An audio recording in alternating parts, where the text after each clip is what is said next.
정순자는 거울 앞에 서서 자신의 모습을 바라보았습니다. 샤넬 투피스, 에르메스 스카프, 손가락마다 빛나는 다이아몬드 반지들.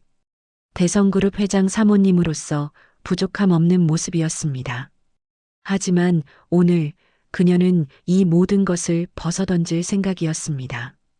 여보, 정말 이럴 거야? 남편 강태준이 침대에 걸터 앉아 한심하다는 듯 물었습니다. 당연하지. 준혁이가 평생을 함께할 여자야. 내가 직접 확인해야겠어. 며느리 될 사람을 노숙자 행세하면서까지 시험하겠다고? 정순자는 대답 대신 옷장 깊숙이 숨겨둔 낡은 옷가지를 꺼냈습니다. 30년 전 그녀가 시집오기 전에 입던 옷이었습니다. 정순자가 이런 극단적인 결심을 하게 된 것은 일주일 전 일 때문이었습니다. 아들 준혁이 결혼하겠다며 데려온 여자는 백화점 판매원이었습니다. 한서연이라는 이름의 32살 여자는 예쁘장하고 말도 잘했지만 정순자의 마음 한구석은 불안했습니다. 백화점 판매원이라 우리 집안 재산을 노리고 접근한 거 아닐까? 정순자 자신도 가난한 집안 출신이었습니다. 하지만 그렇기에 더욱 알았습니다. 돈 앞에서 사람이 얼마나 쉽게 변하는지를.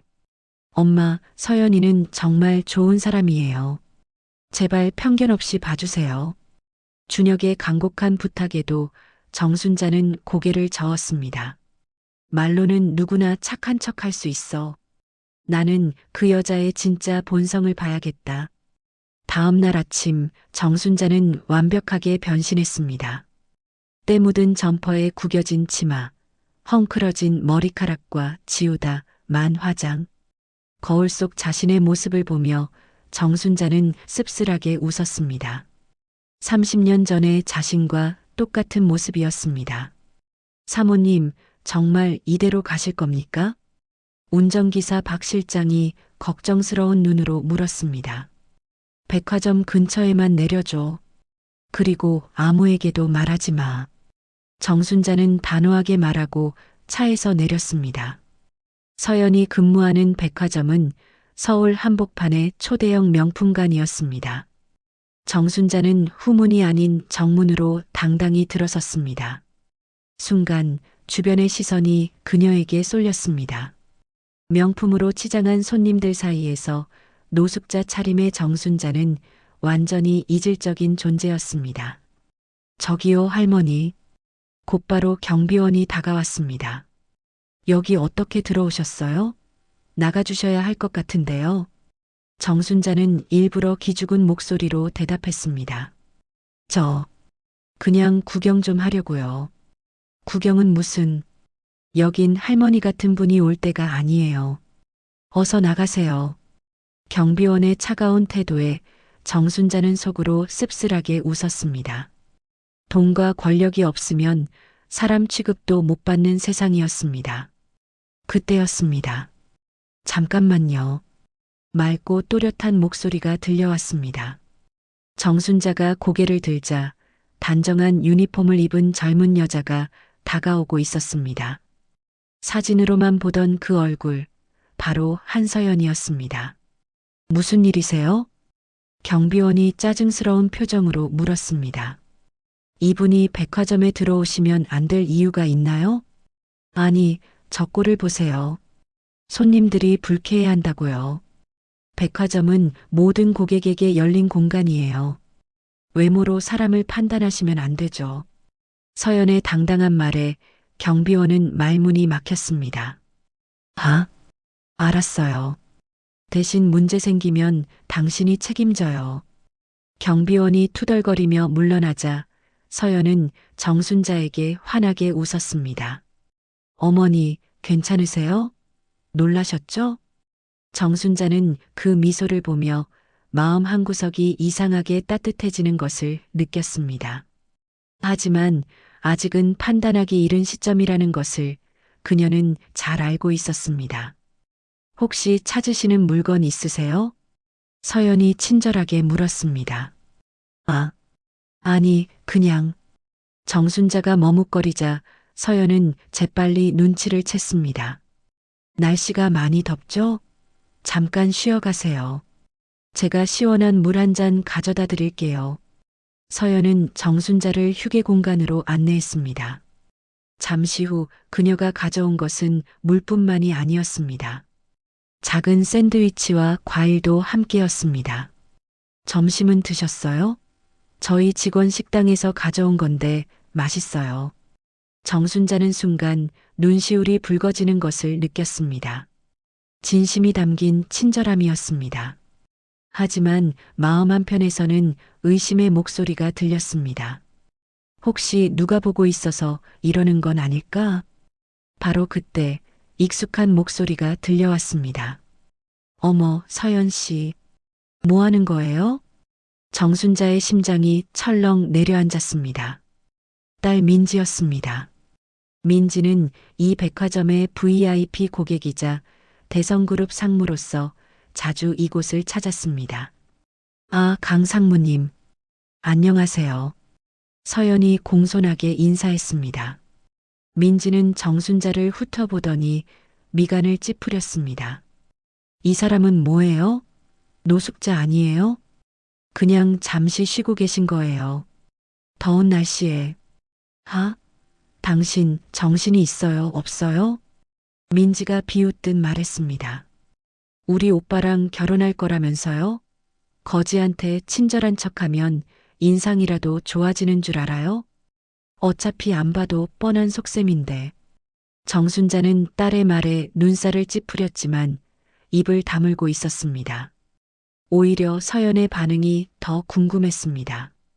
상무님, 저는 인상 때문에 이러는 게 아니에요. 서연은 당황하지 않고 차분하게 대답했습니다. 그냥 사람이니까요. 도움이 필요한 분을 보면 돕는 게 당연한 거잖아요. 민지는 코웃음을 쳤습니다. 순진한 척은 두고 보자고요. 어차피 우리 엄마가 당신 같은 사람을 며느리로 받아줄 리가 없으니까. 민지는 의미심장한 미소를 남기고 자리를 떴습니다. 민지가 사라진 후 서연은 한숨을 내쉬었습니다. 하지만 이내 정순자에게 미소를 지었습니다. 어머니, 신경 쓰지 마세요. 편하게 쉬다 가세요. 정순자는 그녀의 눈을 똑바로 바라보았습니다. 거기에는 거짓이 없어 보였습니다. 하지만 30년간 재벌가에서 살아온 정순자는 알았습니다. 사람의 본성은 한 번의 친절로 알 수 없다는 것을. 조금 더 지켜봐야겠어. 정순자는 마음속으로 다짐했습니다. 그리고 그녀는 몰랐습니다. 자신의 딸 민지가 이미 무서운 계략을 꾸미기 시작했다는 것을. 그날 밤 민지는 어두운 사무실에서 전화를 걸었습니다. 나야. 한서연이라는 여자 있지? 그 여자에 대한 약점을 찾아. 뭐든 좋아. 없으면 만들어서라도. 전화를 끊은 민지는 차갑게 웃었습니다. 감히 백화점 판매원 주제에 우리 집안에 들어오려고? 내가 가만두나 봐라. 그녀의 눈에는 도끼가 서려 있었습니다. 일주일이 지났습니다. 정순자는 다시 한번 노숙자 차림으로 백화점을 찾았습니다. 이번에는 더 남루한 모습이었습니다. 찢어진 비닐봉지를 들고 얼굴에는 일부러 때를 묻혔습니다. 한 번은 우연일 수 있어. 두 번째도 같은 모습을 보여줄까?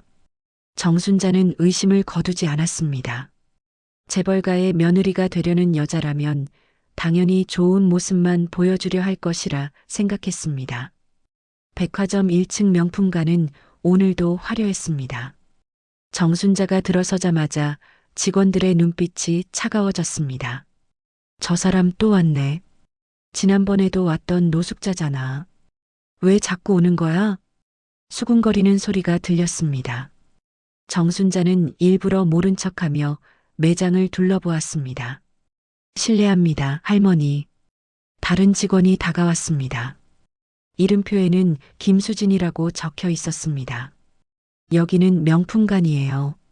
할머니가 계실 곳이 아닌 것 같은데요. 나도 손님인데. 손님이요? 뭘 사실 건데요? 수지는 비웃듯 물었습니다. 정순자가 대답을 못하자 수지는 코웃음을 쳤습니다. 그러니까요. 다른 분들께 피해되니까 나가주세요. 바로 그때 익숙한 목소리가 들려왔습니다. 수진 씨, 그렇게 말씀하시면 안 되죠. 서연이었습니다.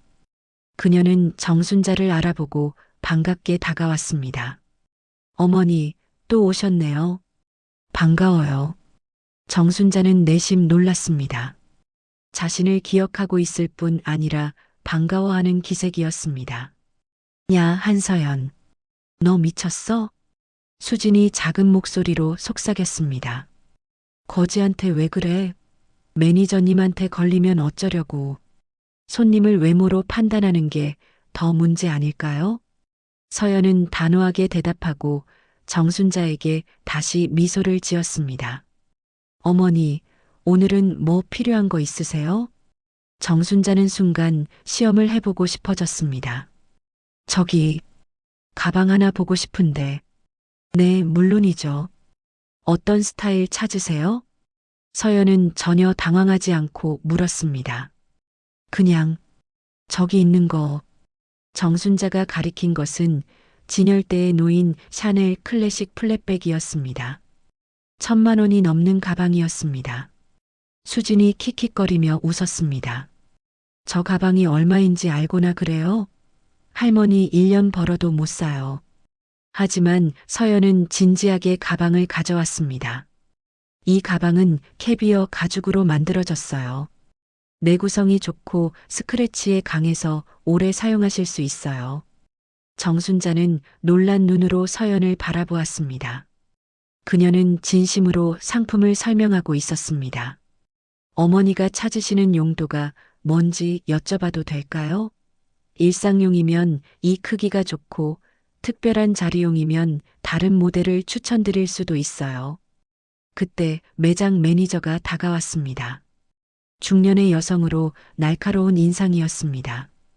한서연 씨, 지금 뭐 하는 거예요? 아, 매니저님. 손님께 상품 설명 드리고 있었어요. 매니저는 정순자를 위아래로 훑어보더니 인상을 찌푸렸습니다. 손님이요? 이분이? 네, 가방을 보고 싶다고 하셔서요. 매니저는 한심하다는 듯 한숨을 쉬었습니다. 서연 씨, 사회생활 좀 배워요. 저런 사람이 1,000만 원짜리 가방을 사겠어요? 시간 낭비하지 말고 진짜 손님이나 응대해요. 하지만 매니저님, 모든 분께 동등하게. 됐어요. 저 사람 당장 내보내요. 다른 손님들 불쾌해해요. 매니저는 단호하게 말하고 돌아섰습니다. 서연은 잠시 망설이더니 정순자에게 조용히 말했습니다. 어머니, 정말 죄송해요. 제가 밖까지 모셔다 드릴게요. 정순자는 고개를 끄덕였습니다. 서연은 그녀를 백화점 밖으로 안내했습니다. 하지만 거기서 끝이 아니었습니다. 어머니, 잠깐만요. 서연은 주변을 살피더니 자신의 가방에서 무언가를 꺼냈습니다. 깔끔하게 포장된 도시락이었습니다. 오늘 점심 도시락인데 아직 안 먹었어요. 어머니가 드세요. 이걸 왜? 아까 가방 설명 제대로 못 드려서 죄송해요. 어머니가 진심으로 관심 있으셨을 수도 있는데 제가 상황 대처를 잘 못했네요. 정순자는 말문이 막혔습니다. 이 여자는 자신이 무시당한 것보다 손님에게 제대로 된 서비스를 못한 것을 더 미안해하고 있었습니다. 집에 돌아온 정순자는 깊은 생각에 잠겼습니다. 저 여자, 진심인 걸까? 30년간 재벌가에서 살면서 수많은 가식을 봐왔습니다. 하지만 서연의 눈에는 거짓이 없어 보였습니다. 정순자의 마음이 조금씩 움직이기 시작했습니다. 그런데 그날 저녁 딸 민지가 찾아왔습니다. 엄마, 드릴 말씀이 있어요. 민지의 얼굴은 심각했습니다. 무슨 일이니? 한서연 그 여자요. 제가 조사해 봤는데 민지는 서류 봉투를 내밀었습니다. 이게 뭐니? 그 여자의 과거예요. 엄마, 충격받으실 수도 있어요. 정순자는 떨리는 손으로 서류를 펼쳤습니다. 거기에는 서연의 사진과 함께 여러 문서들이 있었습니다. 이게 무슨 뜻이니? 보세요, 엄마.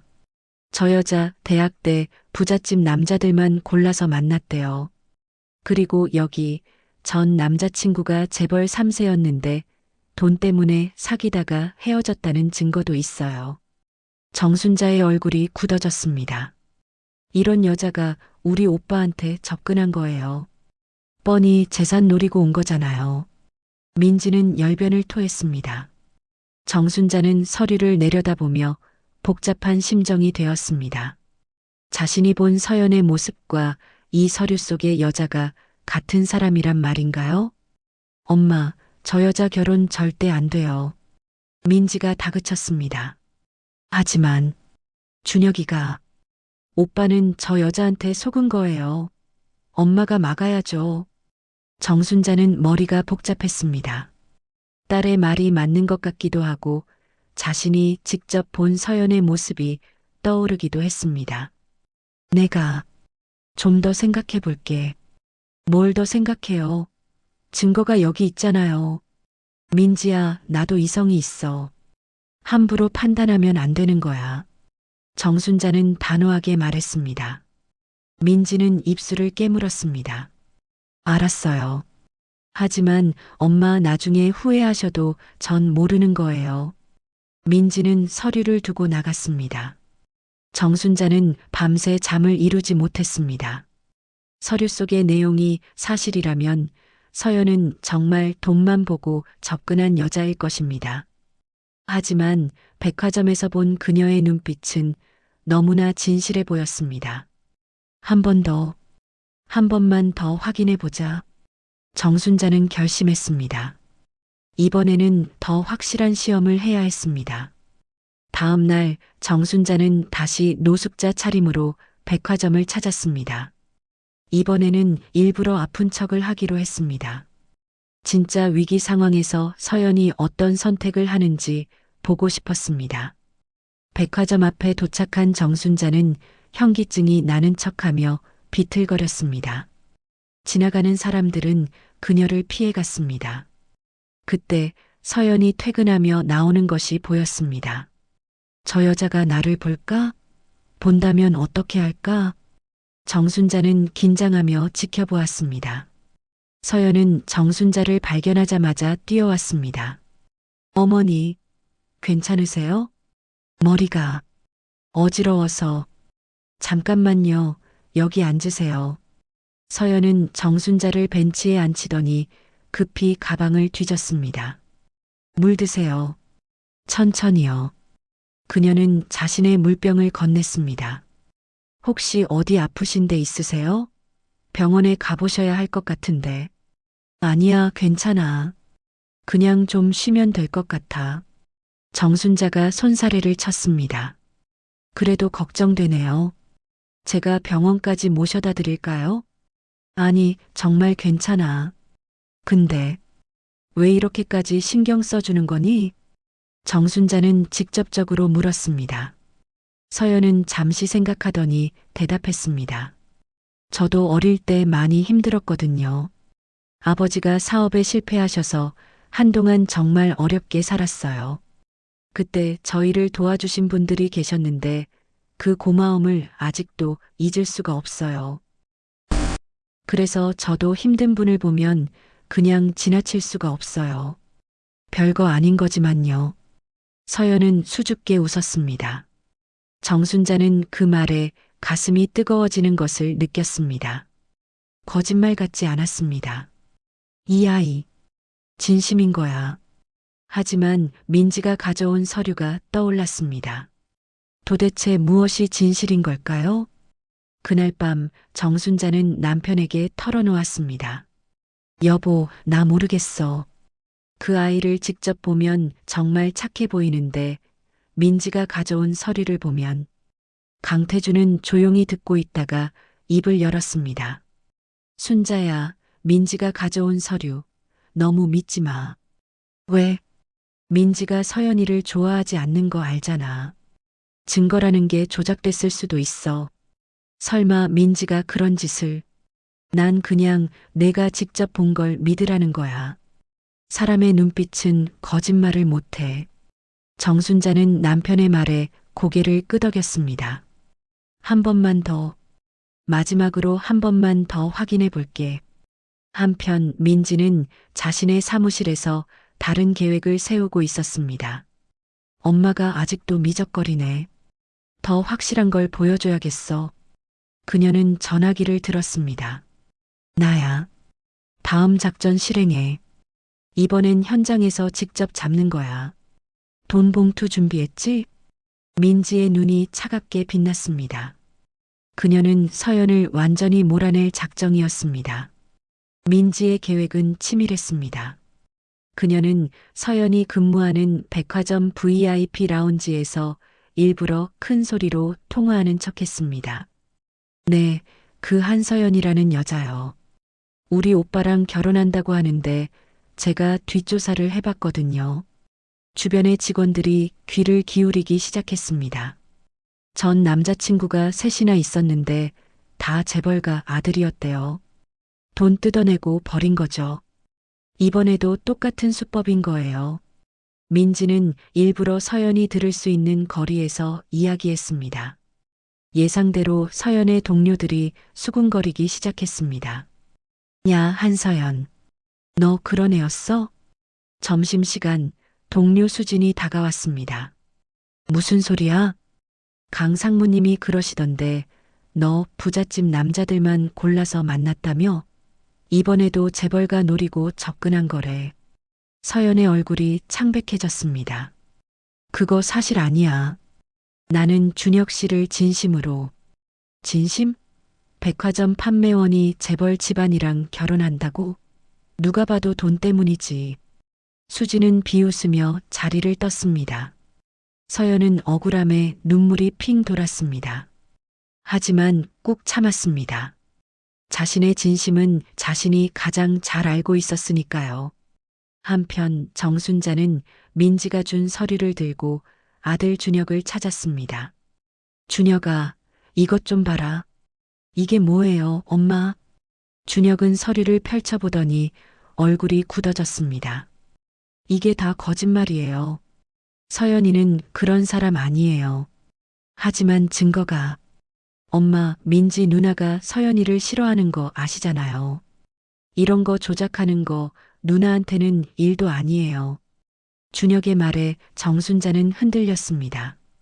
그래도 만약에 사실이라면 엄마가 직접 만나보세요. 서연이가 어떤 사람인지. 준혁은 간곡히 말했습니다. 정순자는 다시 한번 백화점을 찾기로 했습니다. 이번이 마지막 시험이었습니다. 하지만 그녀는 몰랐습니다. 민지가 더 큰 함정을 준비해 놓았다는 것을. 민지는 사람을 고용했습니다. 평범한 차림의 중년 남성이었습니다. 내가 시키는 대로만 해. 한서연이라는 여자한테 접근해서 이 봉투를 건네는 거야. 봉투 안에는 현금 500만 원이 들어 있었습니다.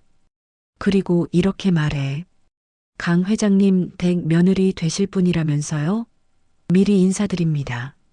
앞으로 잘 부탁드려요. 알겠지? 네, 알겠습니다. 내가 근처에서 녹화하고 있을 테니까 확실하게 해. 민지는 차갑게 웃었습니다. 서연이 돈을 받는 장면만 찍으면 완벽한 증거가 될 터였습니다. 그날 오후 정순자는 노숙자 차림으로 백화점 근처에 있었습니다. 멀찍이서 서연을 지켜보고 있었습니다. 바로 그때 민지가 고용한 남자가 서연에게 다가갔습니다. 실례합니다. 한서연 씨 맞으시죠? 서연은 고개를 들었습니다. 네, 그런데요. 강 회장님 댁 며느리 되실 분이라고 들었습니다. 미리 인사드리고 싶어서요. 남자는 봉투를 내밀었습니다. 앞으로 저희 사업 잘 부탁드립니다. 작은 성의입니다. 서연은 봉투를 보더니 고개를 저었습니다. 죄송하지만 이건 받을 수 없어요. 아니, 그냥 인사치레인데. 저는 아직 결혼도 안 했고 설령한다고 해도 이런 건 받으면 안 되는 거예요. 가져가세요. 정순자는 멀리서 그 장면을 지켜보고 있었습니다. 서연이 단호하게 거절하는 모습이 보였습니다. 정순자의 마음이 조금씩 움직였습니다. 하지만 민지의 계획은 여기서 끝이 아니었습니다. 그래도 한 번만 받아주세요. 정말 작은 거예요. 남자가 계속 강요했습니다. 안 된다니까요. 더 이상 이러시면 경비원 부르겠습니다. 서연이 강하게 거절하자 남자는 억지로 봉투를 서연의 손에 쥐어주었습니다. 바로 그 순간 민지가 나타났습니다. 이게 무슨 일이에요? 민지는 놀란 척하며 소리쳤습니다. 서연 씨, 지금 뇌물 받는 거예요? 우리 집안 이름 팔아서? 아니에요, 저는. 서연은 당황했습니다. 증거는 여기다 있어요. 민지는 핸드폰을 들었습니다. 서연이 봉투를 손에 든 장면이 찍혀 있었습니다. 정순자는 멀리서 그 광경을 보며 복잡한 심정이 되었습니다. 서연이 봉투를 들고 있는 모습이 보였지만 앞의 대화는 듣지 못했습니다. 저 아이가 정말 돈을 받은 건가? 하지만 무언가 이상했습니다. 서연의 표정이 너무나 억울해 보였습니다. 민지는 계속 서연을 몰아붙였습니다. 이러고도 우리 집안에 들어오겠다고요? 본색을 드러냈네요. 저는 받은 게 아니에요. 이분이 억지로. 변명은 됐고요. 엄마한테 다 말씀드릴 거예요. 민지는 의기양양하게 웃으며 자리를 떴습니다. 서연은 그 자리에 주저앉아 울음을 터뜨렸습니다. 정순자는 발걸음을 옮겨 서연에게 다가가려 했습니다. 하지만 그 순간 다른 일이 일어났습니다. 정순자는 갑자기 심한 현기증을 느꼈습니다. 이번에는 연기가 아니었습니다. 진짜로 어지러웠습니다. 정순자는 비틀거리다가 백화점 앞 화단 옆에 쓰러졌습니다. 지나가는 사람들은 노숙자가 쓰러진 것을 보고도 그냥 지나쳤습니다. 저 사람 좀 봐. 낮부터 술 먹고 저러나 봐. 건드리지 마. 괜히 시비 걸어. 아무도 도와주지 않았습니다. 정순자는 의식이 흐려지는 것을 느꼈습니다. 바로 그때 익숙한 목소리가 들렸습니다. 어머니, 서연이었습니다. 눈물을 훔치며 걸어가던 서연이 쓰러진 정순자를 발견한 것입니다. 그녀는 망설임 없이 달려왔습니다. 어머니, 정신 차리세요. 괜찮으세요? 서연은 정순자의 상태를 확인했습니다. 얼굴이 창백하고 식은땀을 흘리고 있었습니다. 119에 전화해야겠다. 서연은 재빨리 전화를 걸었습니다. 여보세요? 백화점 앞인데요.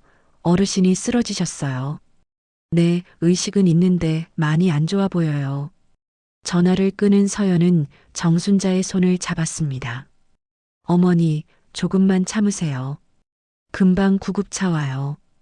구급차가 도착하기를 기다리는 동안 서연은 정순자 곁을 지켰습니다.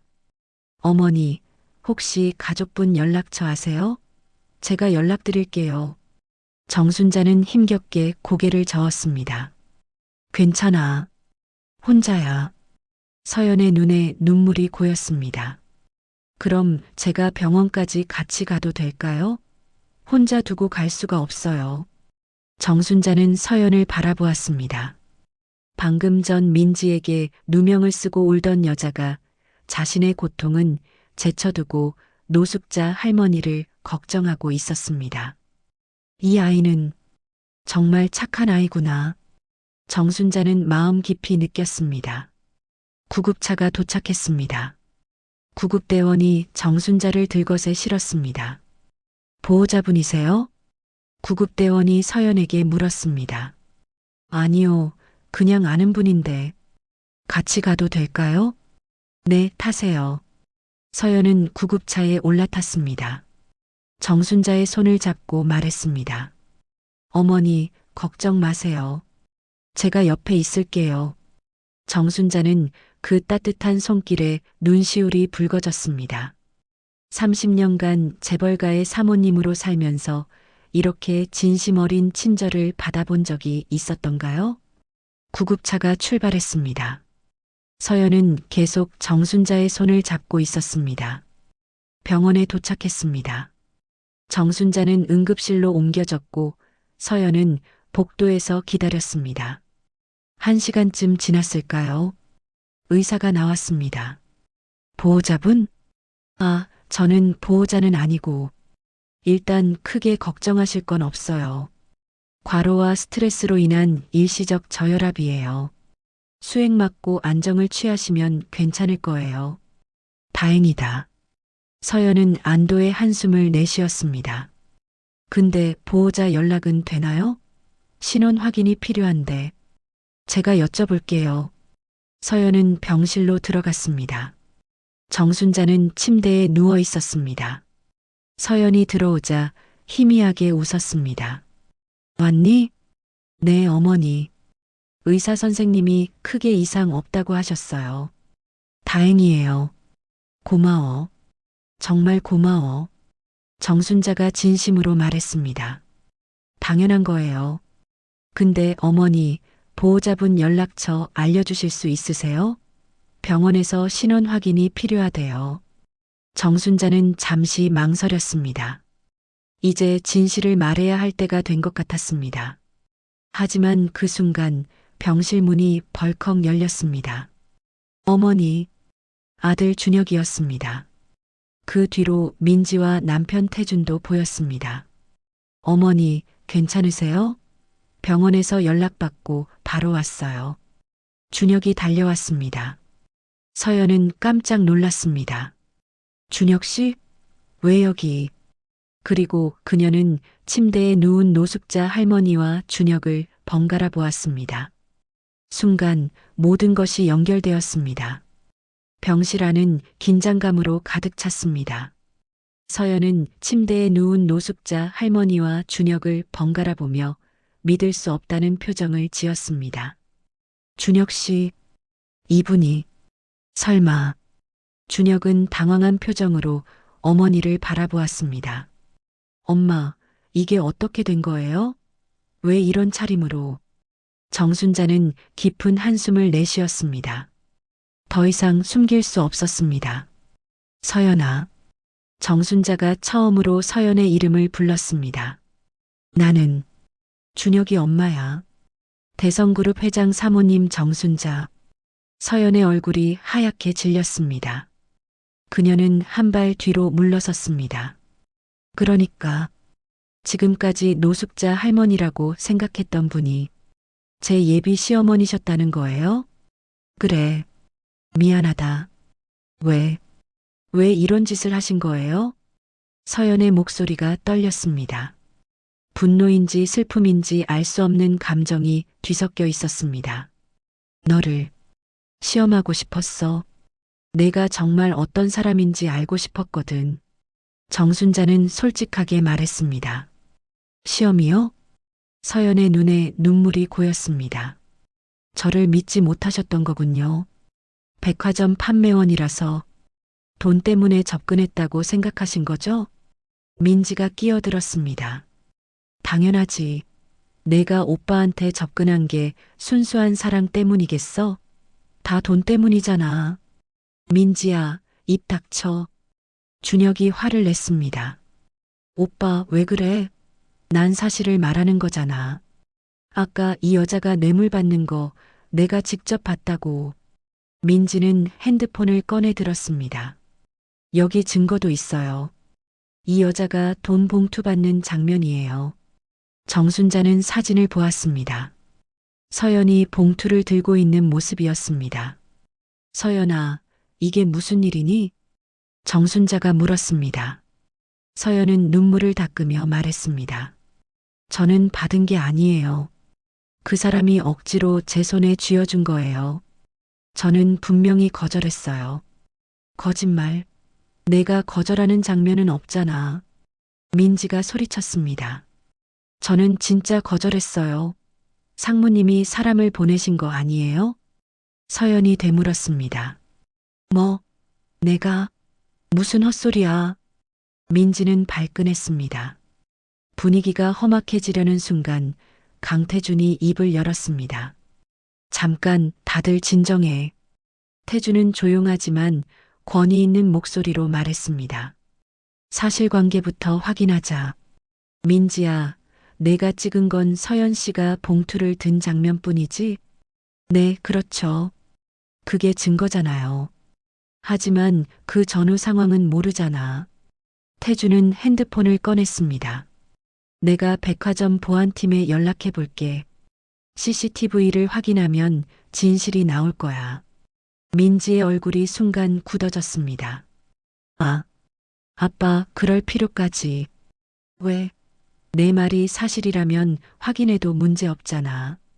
태준은 전화를 걸었습니다. 나야, 강 회장이야.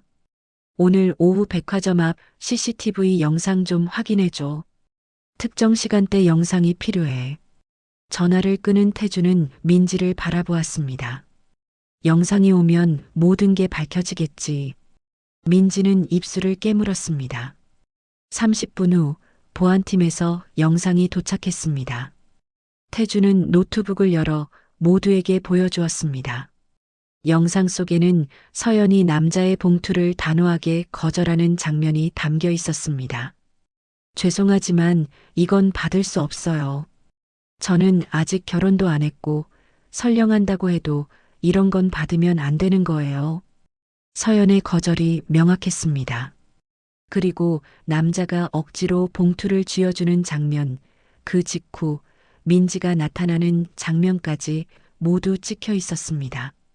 정순자는 영상을 보며 분노가 치밀었습니다. 민지야, 이게 뭐니? 민지는 얼굴이 하얗게 질렸습니다. 저는 내가 사람을 고용해서 서연이를 함정에 빠뜨린 거잖아. 정순자가 소리쳤습니다. 엄마, 저는 우리 집안을 위해서, 집안을 위해? 무고한 사람을 모함하는 게 집안을 위한 거야? 정순자는 기가 막혔습니다. 태준도 차가운 눈으로 민지를 바라보았습니다. 민지야, 내가 가져왔다는 서연 씨 과거 서류도 조작한 거지?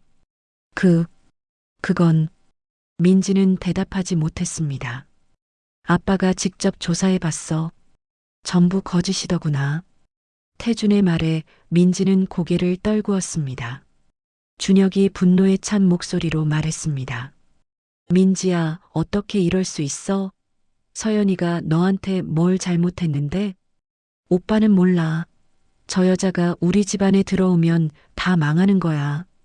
뭐가 망해? 내 욕심 때문에 이러는 거잖아. 욕심이 아니야. 난 그냥. 민지는 울음을 터뜨렸습니다. 난 그냥 엄마한테 버림받고 싶지 않았어. 오빠가 결혼하면 엄마는 며느리만 예뻐할 거잖아. 나는. 정순자는 딸의 말에 가슴이 찔리는 듯 했습니다. 민지야, 엄마는 항상 오빠만 챙겼잖아. 나는 뭐야? 나도 엄마 딸이라고. 민지는 서럽게 울었습니다. 정순자는 복잡한 심정이 되었습니다. 딸의 잘못은 분명했지만 그 마음 깊은 곳에 자리 잡은 불안과 상처가 보였습니다. 하지만 지금은 서연에게 먼저 사과해야 했습니다. 서연아. 정순자가 서연에게 다가갔습니다. 정말 미안하다. 내가 너를 믿지 못하고 시험했던 것도 민지의 거짓말에 흔들렸던 것도 다 내 잘못이야. 서연은 아무 말 없이 서 있었습니다. 너는 나를 노숙자로 알고도 한결같이 친절했어. 심지어 민지한테 모함당한 직후에도 내가 쓰러지니까 바로 달려왔잖아. 그게 얼마나 대단한 건지 이제야 알겠어. 정순자의 눈에도 눈물이 고였습니다. 서연은 한참을 침묵하다가 입을 열었습니다. 어머니, 솔직히 말씀드릴게요. 모두의 시선이 서연에게 집중되었습니다. 정말 화가 났어요. 시험당했다는 것도, 믿음받지 못했다는 것도 너무 서러웠어요. 미안하다. 하지만요. 서연은 눈물을 닦으며 말을 이었습니다. 어머니가 저를 시험하신 이유는 알 것 같아요. 아들이 소중하니까요. 평생을 함께할 사람이 어떤 사람인지 확인하고 싶은 마음. 이해해요. 서연아. 그리고 저는요. 누가 보든 안 보든 제가 옳다고 생각하는 대로 행동했을 뿐이에요. 어머니가 노숙자였어도 재벌 사모님이었어도 저는 똑같이 했을 거예요. 정순자는 서연의 말에 깊은 감동을 받았습니다. 이 여자는 진짜였습니다. 서연아, 내가 내 며느리가 되어줄 수 있겠니? 서연은 잠시 망설였습니다. 어머니, 저도 솔직히 말씀드릴게요. 저는 준혁 씨를 사랑해요. 그래서 결혼하고 싶었어요. 하지만, 이번 일로 많이 상처받았어요. 시간이 좀 필요할 것 같아요. 준혁이 다급하게 말했습니다. 서연아, 나는 준혁 씨, 조금만 기다려줘요. 제 마음을 정리할 시간이요. 서연은 준혁에게도 차분하게 말했습니다. 정순자는 고개를 끄덕였습니다. 그래, 당연하지. 내가 필요한 만큼 시간을 가져. 서연이 병실을 나간 후 정순자는 민지를 바라보았습니다. 민지야, 내가 한 일은 분명히 잘못된 거야. 무고한 사람을 모함한 건 용서받기 어려운 일이야. 민지는 고개를 숙인 채 울고 있었습니다. 하지만 엄마로서 내가 너한테 충분한 사랑을 주지 못한 것도 사실이야. 그건 내 잘못이야. 엄마, 서연이한테 진심으로 사과해. 그리고 앞으로 다시는 이런 짓 하지 마. 민지는 고개를 끄덕였습니다. 태준이 말했습니다. 민지야, 회사 일은 당분간 쉬어. 내 자신을 돌아볼 시간을 가져. 네, 아빠. 며칠이 지났습니다. 서연은 출근을 하면서도 많은 생각을 했습니다. 내가 정말 저 집안에 들어갈 수 있을까? 백화점 일은 계속했지만 마음은 무거웠습니다. 그러던 어느 날 백화점에 익숙한 얼굴이 나타났습니다. 민지였습니다. 한서연 씨. 민지는 이전과 다른 모습이었습니다. 화려한 옷 대신 수수한 차림이었고 얼굴에는 오만함이 사라져 있었습니다. 강상무님, 잠깐 시간 돼요? 서연은 고개를 끄덕였습니다. 두 사람은 백화점 근처 카페에 앉았습니다. 서연 씨, 정말 미안해요. 민지가 먼저 입을 열었습니다. 제가 한 짓이 너무 부끄러워요. 변명의 여지가 없어요. 저는 그냥 무서웠어요. 오빠가 결혼하면 제 자리가 없어질 것 같아서, 엄마한테 버림받을 것 같아서, 그래서 당신을 미워했어요. 당신 잘못이 아닌데. 민지는 눈물을 흘렸습니다. 용서해달라는 말 못해요. 그럴 자격이 없으니까. 하지만 진심으로 사과하고 싶었어요. 서연은 민지를 바라보았습니다. 그녀의 눈에서 진심이 느껴졌습니다. 상무님, 저도 솔직히 말할게요. 상처받은 건 사실이에요. 하지만 서연은 잠시 생각하더니 말을 이었습니다. 저도 누군가를 미워하면서 살고 싶지는 않아요. 상무님이 진심으로 반성하신다면 저는 받아들일 준비가 되어 있어요. 정말요? 네. 우리 새로 시작해요. 신우이와 올케로서. 민지는 서연의 손을 잡았습니다. 고마워요. 정말 고마워요. 그날 저녁 서연은 준혁에게 연락했습니다. 준혁 씨, 내일 시간 돼요? 당연하지. 무슨 일이야? 어머니 뵙고 싶어요. 드릴 말씀이 있어서요. 전화기 너머로 준혁의 기쁜 목소리가 들렸습니다. 알았어. 내가 다 준비할게. 서연은 전화를 끊고 미소 지었습니다. 마음의 정리가 끝났습니다. 다음 날 저녁 서연은 대성그룹 회장 자택을 찾았습니다. 처음으로 정식으로 방문하는 것이었습니다. 대문 앞에 서니 긴장이 되었습니다. 할 수 있어. 내 진심을 전하면 돼. 서연은 깊은 숨을 쉬고 초인종을 눌렀습니다. 문이 열리자 준혁이 환하게 웃으며 맞이했습니다. 서연아, 왔구나. 들어와. 응, 준혁 씨. 거실에는 정순자와 태준, 그리고 민지까지 모두 모여 있었습니다. 어서 와, 서연아. 정순자가 자리에서 일어나며 말했습니다. 이전의 차가운 모습이 아니라 따뜻한 미소를 띠고 있었습니다. 어머니, 안녕하세요. 서연은 공손하게 인사했습니다. 앉아.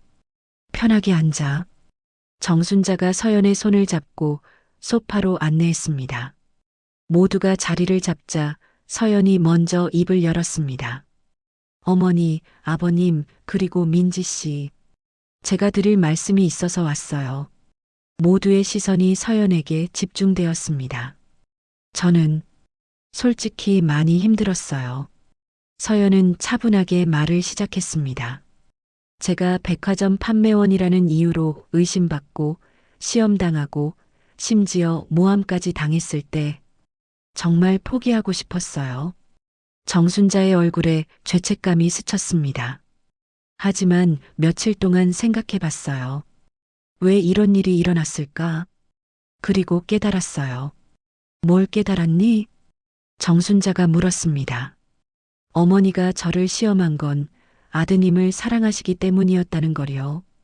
평생을 함께할 사람이 어떤 사람인지 확인하고 싶은 마음. 저도 나중에 자식을 낳으면 그럴 것 같아요. 서연은 말을 이었습니다. 그리고 민지 씨가 저를 미워한 것도 사랑받고 싶은 마음 때문이었다는 걸 알게 됐어요. 방법은 잘못됐지만 그 마음은 이해해요. 민지는 고개를 숙였습니다. 저는요, 이 집안에 돈 때문에 들어오려는 게 아니에요. 저는 그냥 준혁 씨를 사랑해요. 준혁 씨가 재벌 아들이 아니었어도 저는 똑같이 사랑했을 거예요. 준혁이 감동한 눈으로 서연을 바라보았습니다. 그래서 결심했어요. 저는 이 가족의 일원이 되고 싶어요. 물론 쉽지 않을 거라는 거 알아요. 하지만 진심을 다해 노력할게요. 정순자는 서연의 말을 듣고 눈시울이 붉어졌습니다. 서연아. 정순자는 서연의 두 손을 꼭 잡았습니다. 내가 정말 미안하다. 너처럼 착한 아이를 의심하고 시험했다니. 내가 부끄럽구나. 어머니, 괜찮아요. 아니야, 괜찮지 않아. 나는 내 진심을 여러 번이나 봤으면서도 믿지 못했어. 그게 얼마나 큰 잘못인지. 정순자는 눈물을 흘렸습니다. 솔직히 말할게. 나도 가난한 집안 출신이야. 시집 와서 얼마나 많이 무시당했는지 몰라.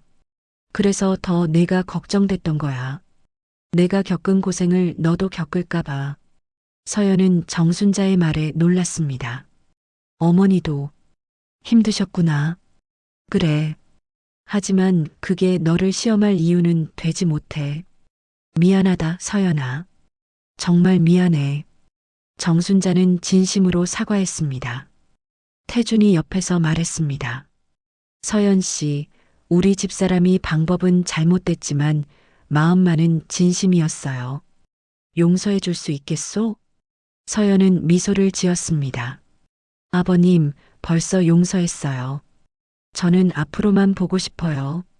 민지가 조심스럽게 다가왔습니다. 서연 씨, 아니, 언니. 서연은 깜짝 놀랐습니다. 언니라고? 앞으로 언니라고 불러도 되죠? 오빠랑 결혼하면 제 언니잖아요. 민지는 수줍게 웃었습니다. 정말 죄송해요. 제가 한 짓이 너무 부끄러워요. 언니는 저한테 아무 잘못도 안 했는데 제가 일방적으로 미워했어요. 민지 씨, 앞으로는 정말 잘할게요. 좋은 시누이가 될게요. 약속해요. 민지는 새끼손가락을 내밀었습니다. 서연은 웃으며 자신의 새끼손가락을 걸었습니다. 약속? 분위기가 화기애애해졌습니다. 준혁이 일어나며 말했습니다. 자, 그럼 이제 공식적으로 여쭤볼게요. 그는 서연 앞에 무릎을 꿇었습니다. 서연아, 나와 결혼해 줄래? 서연은 눈물이 핑 돌았습니다. 네, 할게요.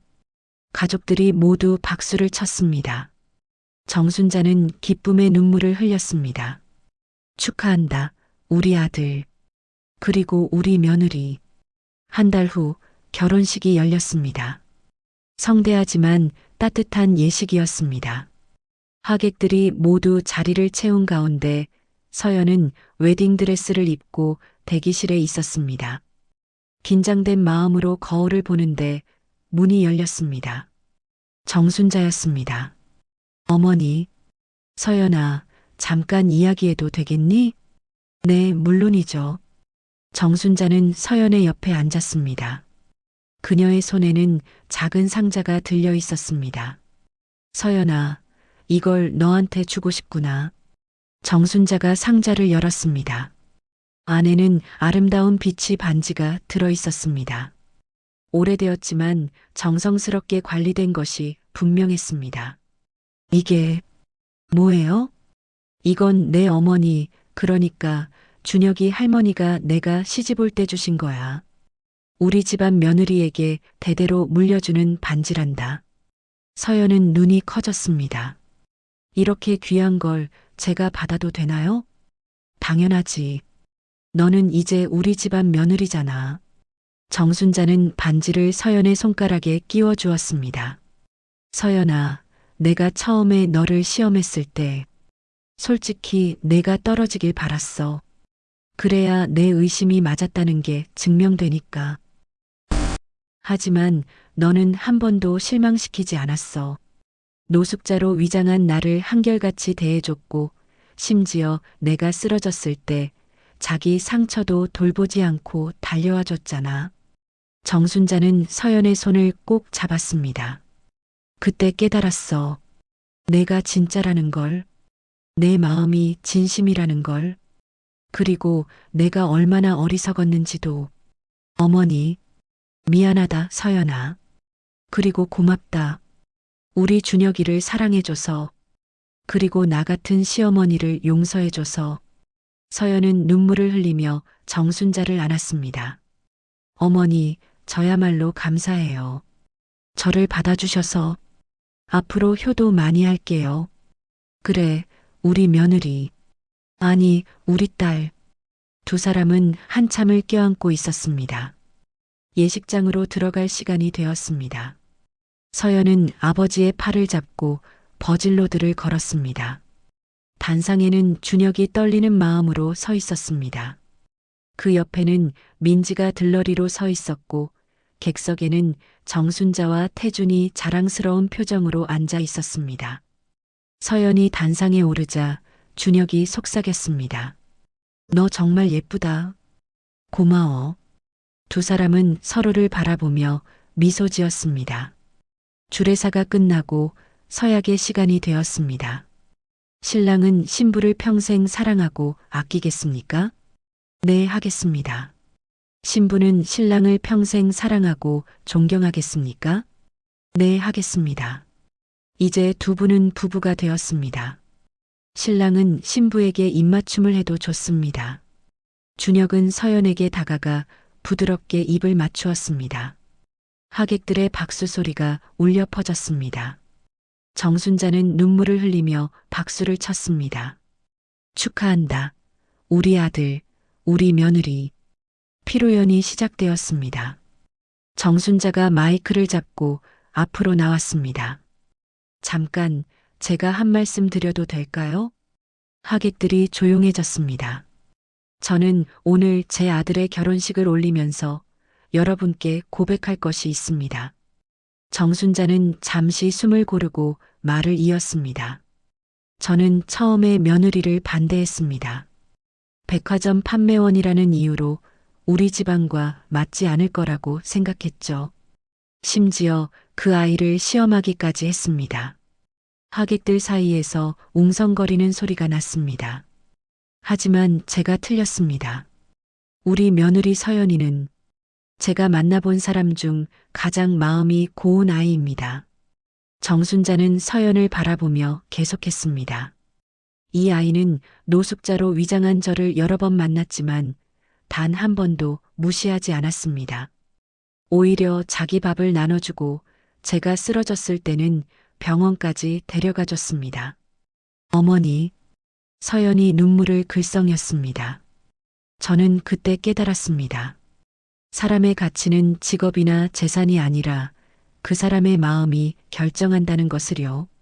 정순자는 서연에게 다가가 손을 잡았습니다. 서연아, 내가 내 며느리가 되어줘서 정말 다행이다. 그리고 내가 내 딸이 되어줘서 고맙다. 두 사람은 다시 한번 포옹했습니다. 하객들의 눈에서도 눈물이 흘렀습니다. 한편 민지는 조용히 무대 옆에 서 있었습니다. 그녀는 자신의 과거 행동을 떠올리며 부끄러움을 느꼈지만 동시에 다행이라는 생각도 들었습니다. 다행이다. 내가 너무 늦기 전에 깨달아서.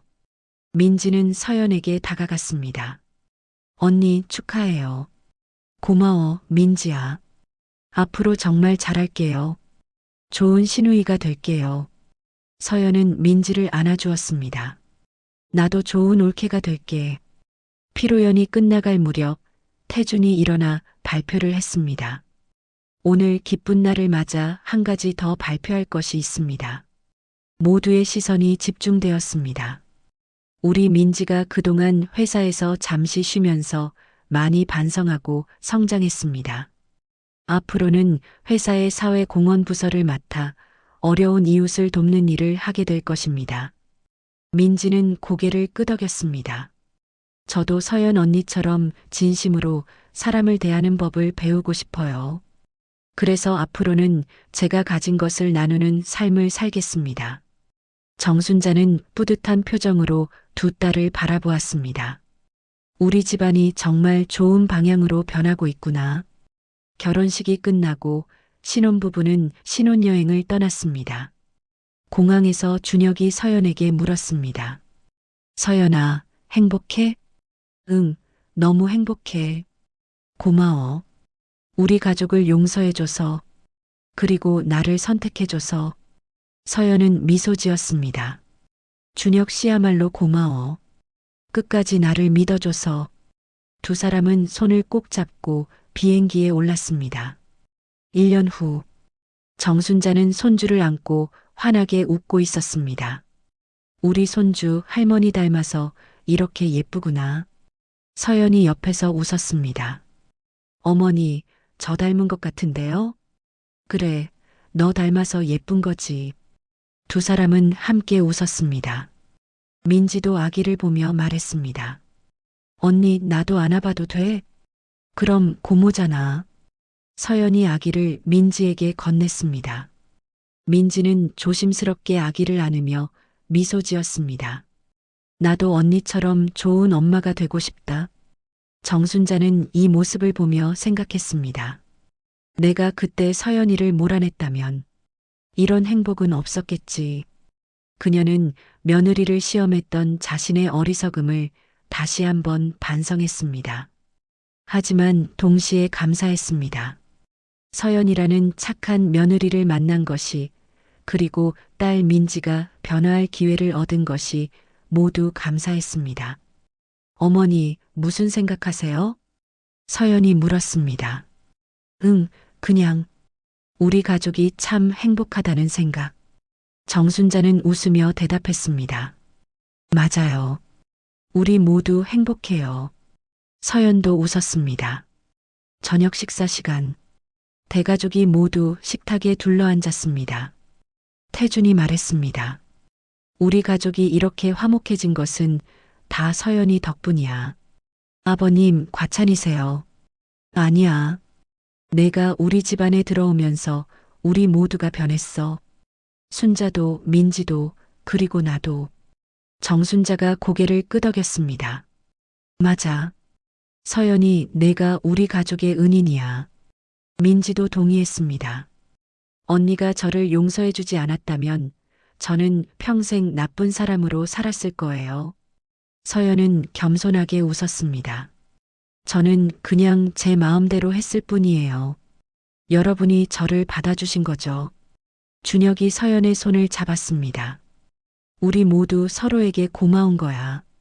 그게 가족이잖아. 모두가 고개를 끄덕였습니다. 그날 밤 정순자는 일기를 썼습니다. 오늘도 행복한 하루였다. 내가 30년 전 가난한 며느리로 이 집에 들어왔을 때는 상상도 못했던 행복이다. 나는 그때의 상처 때문에 서연이를 의심했지만 그 아이는 나보다 훨씬 강하고 따뜻한 사람이었다. 사람을 판단할 때 겉모습이나 배경이 아니라 마음을 봐야 한다는 것을 이제야 깨달았다. 늦었지만 깨달아서 다행이다. 앞으로는 나도 서연이처럼 살아야겠다. 진심으로 따뜻하게 그리고 사람을 차별하지 않고. 정순자는 일기장을 덮고 미소 지었습니다. 창밖으로는 별이 빛나고 있었습니다. 마치 이 가족의 밝은 미래를 축복하는 것처럼.